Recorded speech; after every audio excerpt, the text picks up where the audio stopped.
The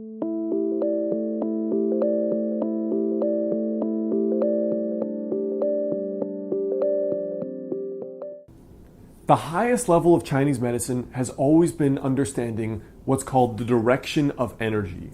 Now, this is a very non-woo-woo concept, but it sometimes can be hard to understand.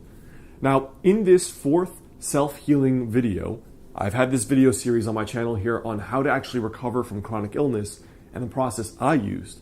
I want to introduce you to this incredibly important concept in Chinese medicine to help you understand the directional patterns of energy in your life and in your body, what that really means, and how you can use it to heal yourself.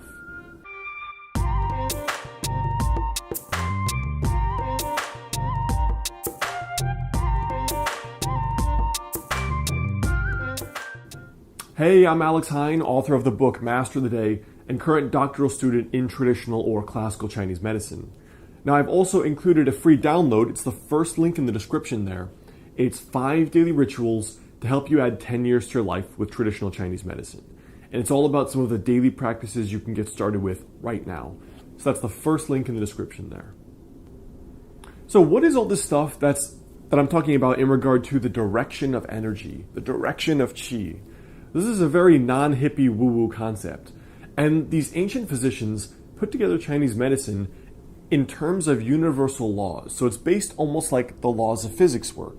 So they understood, for example, that everything in nature, the food we eat, the herbs we eat, a person's temperament, and our lifestyle affect the direction of energy in the body.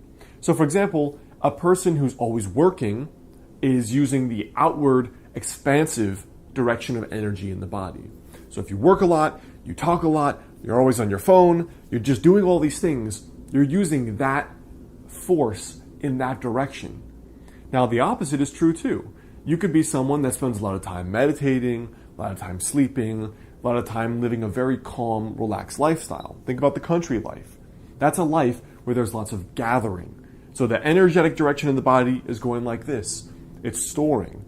That's usually associated with wintertime and with storage, while the other, this working, going out, is associated with more of like the springtime energy. Things are bursting through the ground.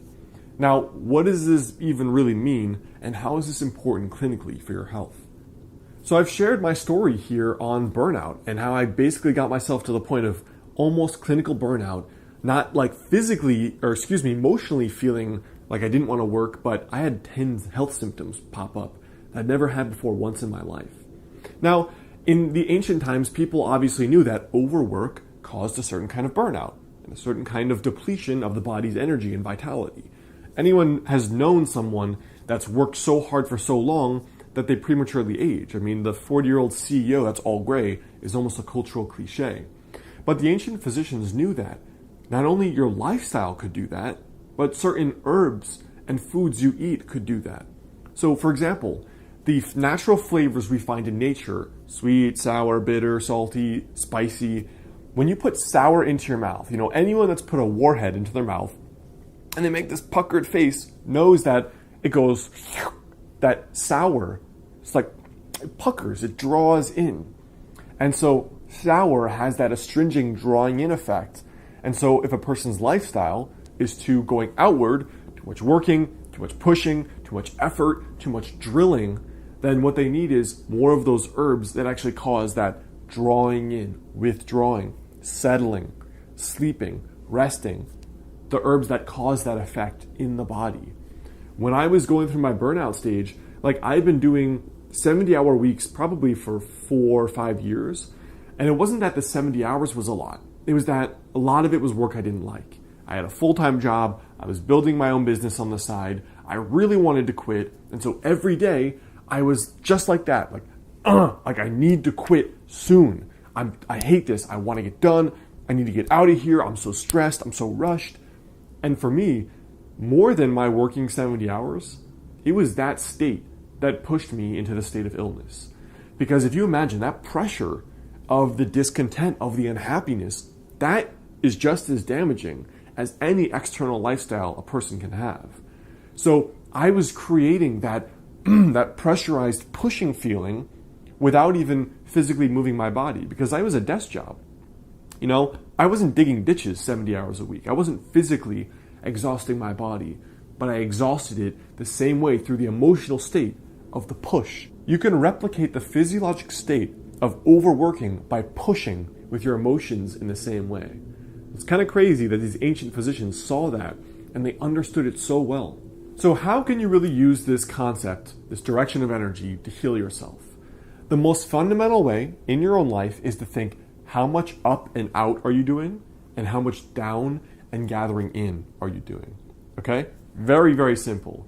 We live in a culture now where everybody is overstressed, overextended. Even the phone uses up that force in your body because it still requires attention.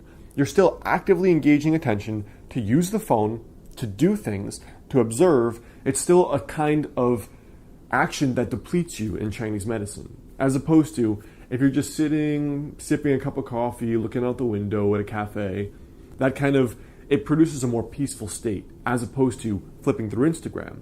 And so in your own life, reflect how much of the time are you using just the up and down forces in your body. The push, the active, the work versus the withdraw in, the reflect, the meditate, the sleep, the slow down. That by itself should be a game-changing revelation in terms of your own self-healing. And it certainly was in my own life. Now, before you go, I want you to leave a comment there below. Let me know for you, where is the direction of energy, quote unquote, where is it going in your life and in your body? And where do you feel it the most when you're doing that pattern? All right? Comment there below. Now again, if you'd like to get started with studying and practicing some of these practices, that first link in the description is the free guide on how to add 10 years to your life with traditional Chinese medicine. A few practices you can do on a daily basis to help you cultivate that kind of presence in your life. So again, that's the first link there. You can also check out my last video on the channel right there.